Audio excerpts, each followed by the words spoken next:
तो देखते हैं एक नज़र में कि इस वीडियो में क्या क्या है। इस वीडियो में है पब्लिक प्रोविडेंट फंड यानी पीपीएफ अकाउंट के बेनिफिट यानी फ़ायदे और इसके फीचर्स।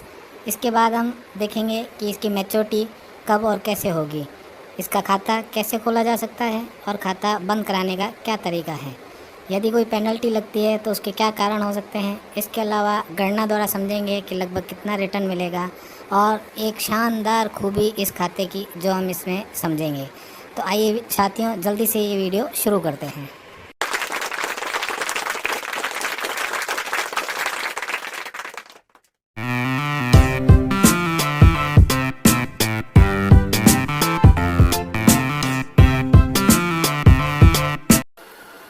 आइए साथियों, अब ये समझते हैं कि पीपीएफ यानी पब्लिक प्रोविडेंट फंड खाता इतना लोकप्रिय क्यों है। इसके लिए फटाफट से हम इस खाते के बेनिफिट्स यानी फ़ायदों के बारे में समझ लेते हैं। पीपीएफ अकाउंट के लोकप्रिय होने की बड़ी वजह यह है कि इसमें सबसे अधिक ब्याज रेट मिलती है, जो हर क्वार्टरली केंद्रीय सरकार द्वारा समय समय पर रिवाइज होकर तय की जाती है। वर्तमान में इस समय यह ब्याज रेट 7.1% है, जो कि अन्य किसी भी योजनाओं से अधिक है। इससे अधिक केवल सुकन्या समृद्धि योजना, उसमें ही ब्याज दर ज़्यादा है।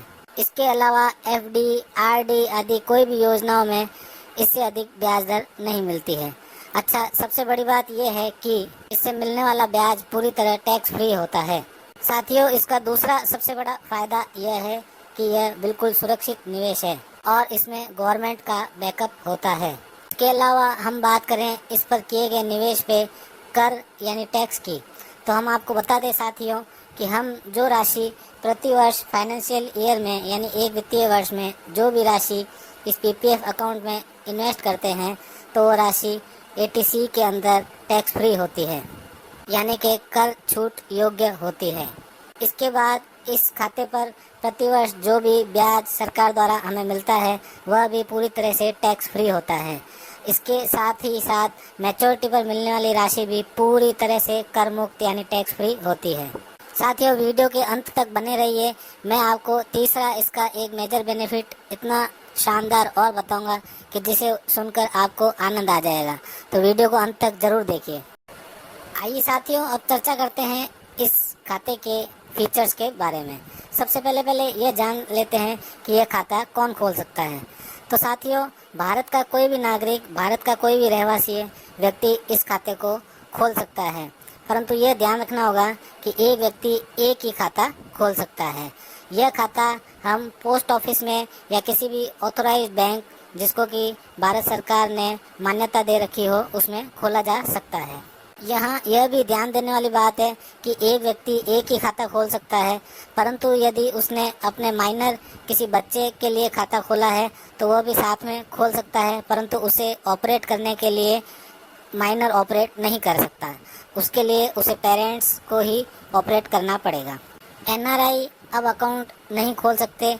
जिन एनआरआई ने पहले पीपीएफ अकाउंट खोल रखा है वो अब उसे केवल ऑपरेट कर पाएंगे तथा उसके लॉक इन पीरियड के बाद वो स्वतः ही बंद हो जाएगा। हाँ, एक बात जरूर ध्यान देने की है कि हम एक से अधिक खाते तो नहीं खोल सकते हैं, परंतु किसी खाते को एक बैंक से दूसरी बैंक या एक ब्रांच से उस बैंक की दूसरी ब्रांच में ट्रांसफ़र या फिर बैंक से पोस्ट ऑफिस में ट्रांसफ़र जरूर किया जा सकता है। अब बात करते हैं इसके दूसरे फीचर्स की।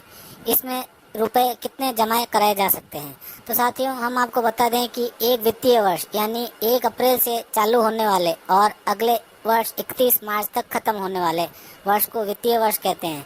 इस वित्तीय वर्ष में कम से कम 500 रुपये और ज़्यादा से ज़्यादा 1.5 लाख रुपये यानी 1,50,000 रुपये तक इस खाते में जमा कराए जा सकते हैं। यदि हम 1.5 लाख रुपए से ज़्यादा जमा कराते हैं तो वह राशि इस पीपीएफ अकाउंट के ब्याज की गणना में शामिल नहीं होगी। आइए अब बात करते हैं इस खाते की मैच्योरिटी की। साथियों, यह खाता 15 साल के लिए लॉक इन पीरियड के लिए आता है। कहने का मतलब यह है कि अगर आपने इसमें राशि जमा कराई है तो 15 साल से पहले आप नहीं निकाल सकते। यह 15 साल फुल फाइनेंशियल ईयर्स होने चाहिए, यानी कि यदि आपने जुलाई में यह खाता खोला है तो जुलाई से लगा करके अगले वर्ष मार्च तक यह ईयर काउंट नहीं होगा। उसके बाद उसके 1 अप्रैल के बाद से यह खाता फुल फाइनेंशियल ईयर में काउंट होना शुरू होगा।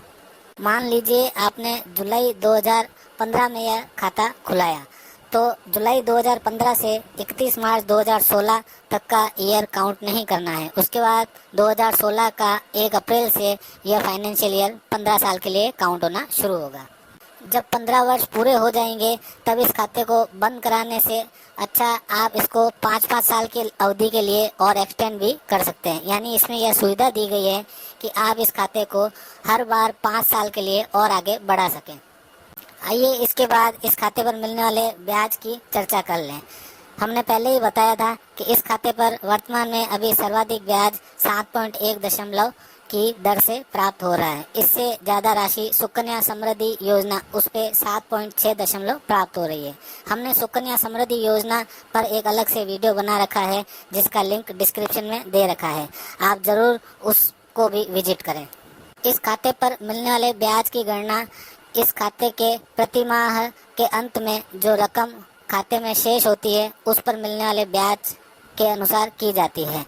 साथियों, हमें यह ध्यान रखना होगा कि खाते में प्रति माह 1 तारीख से लगा करके 5 तारीख तक हमें जो राशि जमा करानी है वो जमा कराने के बाद ही हमें उस महीने का पूरा ब्याज गणना करके दिया जाएगा। 5 तारीख के बाद यदि हम 6 तारीख से लगा करके और महीने के अंत में कभी भी इस खाते में राशि जमा कराएंगे तो वो उस महीने के ब्याज की गणना में शामिल नहीं होगा।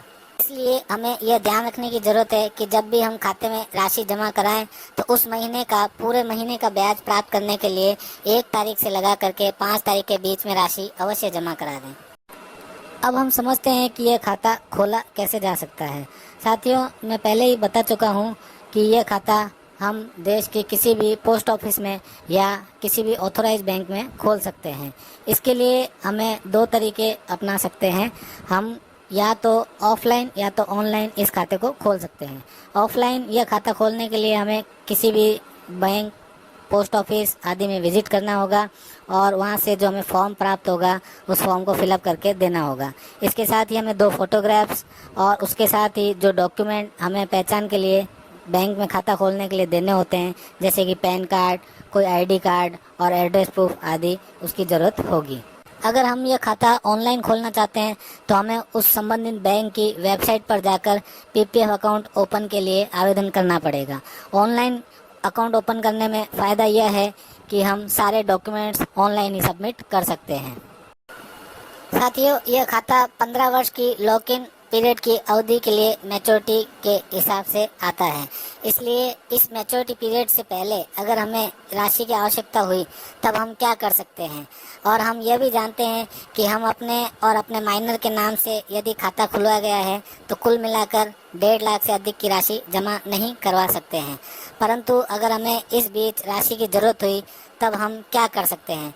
तो खाता बंद करने के नियम में यह है कि हम प्री मैच्योर क्लोजर नहीं करवा सकते हैं। प्री मैच्योर क्लोजर करवाने की कुछ कंडीशंस हैं। या तो जो खाता धारक है वह बहुत ही गंभीर बीमारी से ग्रसित हो और उसके लिए पैसों की आवश्यकता हो, तो उसके लिए हमें डॉक्यूमेंट्स लगाने पड़ते हैं। इसके अलावा जो खाता धारक है यानी कि माइनर है या और भी जो खाताधारक है तो उसके उच्च शिक्षा के लिए अगर हमें पैसों की ज़रूरत है और या फिर उसकी शादी के लिए। इन कंडीशंस के अलावा हम प्री मैच्योर क्लोजर नहीं करवा सकते हैं और इस खाते से राशि नहीं निकाल सकते हैं। परंतु इस खाते पर एक और सुविधा दी गई है। अगर हमको इस बीच राशि की ज़रूरत होती है तब पीपीएफ खाते पर हम लोन उठा सकते हैं। यानी कि 3rd फाइनेंशियल ईयर, तीसरे फाइनेंशियल ईयर से लगा करके 6ठे फाइनेंशियल ईयर, 3 से 6ठे फाइनेंशियल ईयर के बीच में हम इस खाते पर लोन उठा सकते हैं। इस लोन पर उठाई गई राशि पर हमें ब्याज जो हमें पीपीएफ अकाउंट पर मिलता है उससे 2% ज़्यादा चुकाना होगा। इस प्रकार से हम यह लोन उठा सकते हैं। साथियों, 7वें वित्तीय वर्ष के बाद से लगा करके और इस खाते की मैच्योरिटी तक हम लोन नहीं उठा पाएंगे, बल्कि हमें पार्शियल विड्रॉल यानी कि कुछ भाग में हम विड्रॉ कर सकें, इसकी सुविधा दी गई है। यह विड्रॉल कितना हो सकता है, तो इसके लिए साथियों मैं आपको बहुत ही शॉर्ट में ये चीज़ बताना चाहूँगा कि जिस वित्तीय वर्ष में हम वह पार्शियल विड्रॉल करना चाहते हैं वहाँ से पीछे से प्रारंभ करके यानी कि बैक से, यानी कि जिस वित्तीय वर्ष में हम यह पार्शियल विड्रॉल करना चाहते हैं उस वित्तीय वर्ष 31 मार्च के चलते हुए चौथे वित्तीय वर्ष के अंत में जो हमारा बैलेंस है उसका 50% हम पार्शियल विड्रॉल कर सकते हैं। साथियों, यदि इसकी गणना को आप समझना चाहते हैं विस्तार से तो आप हमें कमेंट करके ज़रूर बताइए, हम इस पर भी एक वीडियो ज़रूर बनाएं। कहने का मतलब यही है कि हमें पार्शियल विड्रॉल की सुविधा दी गई है। साथियों, मैं पहले ही बता चुका हूं कि यह खाता 15 साल की लॉक इन अवधि के लिए आता है, परंतु अगर हम इस खाते को 15 साल के बाद आगे बढ़ाना चाहते हैं तो एक बार में 5 साल की अवधि के ब्लॉक में हम चाहे जितनी बार इसको बढ़ा सकते हैं और हम खाते को चालू रख सकते हैं। 15 साल के बाद हम खाते की राशि को निकाल भी सकते हैं। साथियों, एक बात और ध्यान देने की है कि यदि हम किसी फाइनेंशियल ईयर में जो मिनिमम राशि 500 रुपये है वह भी जमा नहीं करा पाते हैं तो क्या होगा? तो साथियों, वह खाता इनएक्टिव हो जाएगा और हमें वापस उस खाते को चालू करवाना पड़ेगा। इसके लिए हमें यह देखना होगा कि हमने कितने वर्षों तक वह राशि जमा नहीं कराई है। मान लिया कि हमने 2 वर्षों तक वह राशि जमा नहीं कराई है जो कि ज़रूरी रूप से हमें जमा करानी थी, यानी 500 रुपये और 500 रुपये 2 वर्ष के लिए हो गए 1000 रुपये। अब 1000 रुपये वह हमें पहले जमा कराने होंगे और इस प्रकार से इन 2 वर्षों में जो हमने जमा नहीं कराई उसके लिए हमें पेनल्टी रकम भी जमा करानी होगी। वह बिल्कुल नाम मात्र की रकम 50 रुपये है प्रति वर्ष के लिए। तो इस प्रकार पेनल्टी 2 वर्षों की हो गई 50 और 50 100 रुपये। तो अब हमें 500, 500 और 50 और 50 इस प्रकार से कुल 1100 रुपये जमा करा करके उन 2 वर्षों की पेनल्टी सहित रकम चुकानी होगी, तो वह खाता हमारा एक्टिव हो जाएगा। इसके बाद से तीसरे वर्ष के लिए हमें जो 500 रुपये चुकाने हैं वह हमें चुकाने होंगे। तो यह खाता इस प्रकार हम आगे चालू रख सकते हैं। साथियों, वीडियो के शुरू में हमने इस खाते के बेनिफिट्स यानी फ़ायदों के बारे में चर्चा करी थी। इसके अलग अलग फ़ायदे बताए थे और उस समय मैंने यह भी कहा था कि वीडियो के अंत तक देखते रहिए, मैं आपको एक शानदार एक फ़ायदा और बताऊंगा। तो साथियों, मैं आपको बता दूं कि इस खाते की जो रकम होती है वह किसी भी रूप में कानूनी रूप से अटैच नहीं की जा सकती। कहने का मतलब यह है कि इस खाते की रकम को आपके दिवालिया होने, कोई उधारी चढ़ जाने या किसी भी अन्य बात के लिए उसको कानूनी प्रक्रिया में अटैच नहीं किया जा सकता। इसकी राशि का आप और केवल आप अपने हिसाब से ही उपयोग कर पाएंगे, यानी कि आपको यह मजबूर नहीं किया जा सकता है कि आप इस राशि का उपयोग अपने किसी उधारी चुकाने या कोई और कर्जों खर्चों आदि को निपटाने में करें। इसलिए यह एक शानदार और बहुत ही लोकप्रिय योजना है। साथियों, फटाफट से एक छोटा सा एग्जाम्पल लेकर हम एक गणना करके देख लेते हैं कि मोटा मोटा अगर हम इस खाते में रकम जमा कराएंगे तो हमें मैच्योरिटी पर क्या मिलेगा।